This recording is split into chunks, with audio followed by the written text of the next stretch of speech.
Oke, kali ini kita akan belajar mengenai kesetimbangan kimia. Kali ini kita belajar kesetimbangan dinamis. Apa itu kesetimbangan? Oke, begini ilustrasinya adik-adik.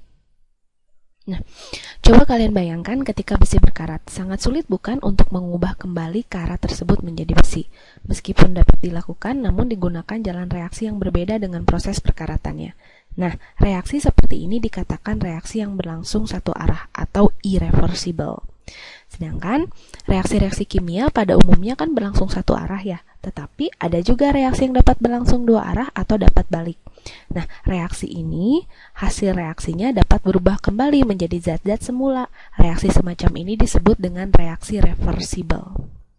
Jadi ada dua, ada irreversible, ada juga reversible. Apabila reaksi dapat balik terjadi dalam satu sistem dan laju reaksi ke arah hasil atau sebaliknya sama, maka reaksi tersebut berada dalam keadaan setimbang atau sistem kesetimbangan.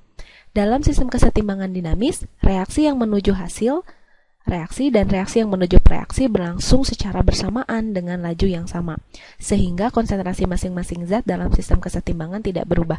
Jadi seolah-olah konsentrasinya kan tidak berubah ya, jadi seolah-olah reaksinya itu terhenti, padahal reaksinya tidak terhenti. Tetap dari pereaksi ke arah produk, dari produk juga ke arah pereaksi, namun karena lajunya sama, maka nanti konsentrasi masing-masing zatnya tidak berubah. Oke, untuk lebih jelasnya kakak ilustrasikan seperti ini. Nih, oke, kakak punya yang namanya akuarium ajaib. Nah, kakak punya akuarium ajaib, adik-adik lihat. Di sini ada ikan putih, 1, 2, 3 buah ikan putih dan 4 buah ikan hitam. 4 buah ikan putih dan 4 buah ikan hitam. Nah, 1 buah ikan putih dan 1 buah ikan hitam ini secara ajaib kalau dia masuk ke dalam lubang ini, dia akan berubah menjadi 1 buah ikan abu-abu yang besar. Jadi kita anggap ini adalah pereaksi dan ini adalah produk. Ajaibnya, ketika ikan abu-abu berubah, dia bisa balik lagi menjadi ikan hitam dan ikan putih dengan cara masuk ke jalur yang ini ya, terowongan ajaib ini.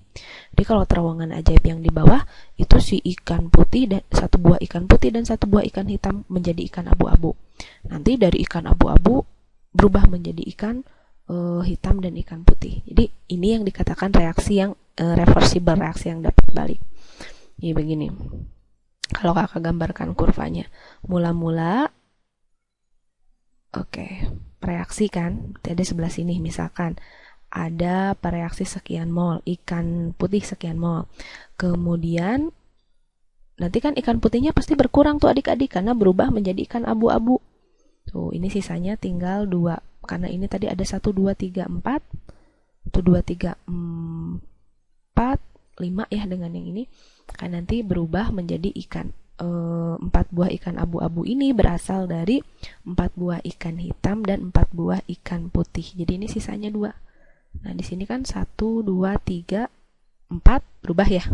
Ya, jadi tinggal sisa tuh 2 ikan hitam dan 2 ikan putih.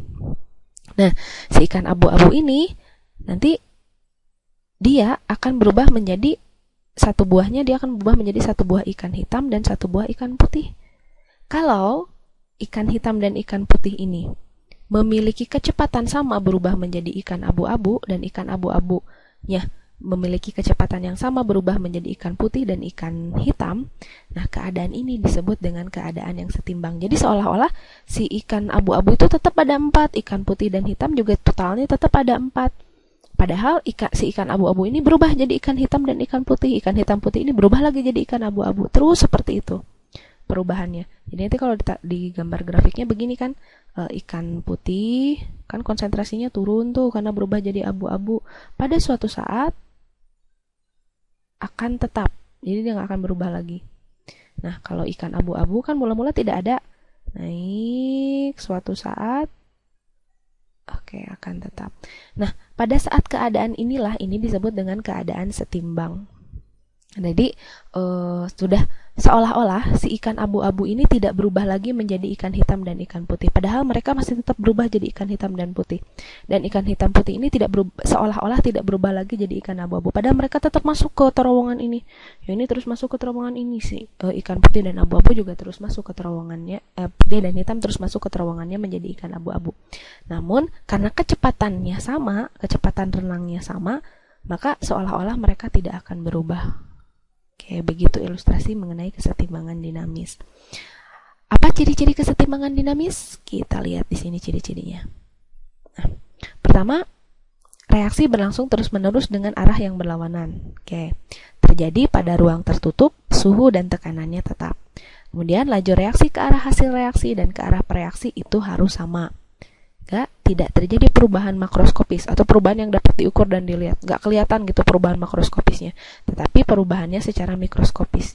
Jadi perubahannya pada tingkat partikel tetap berlangsung. Nah, setiap komponennya harus tetap ada. Jadi nanti reaksi dan produknya harus tetap ada, tidak ada yang habis. Itu mengenai kesetimbangan dinamis. Nanti kita akan belajar mengenai menghitung tetapan kesetimbangan. Oke? Selamat belajar adik-adik.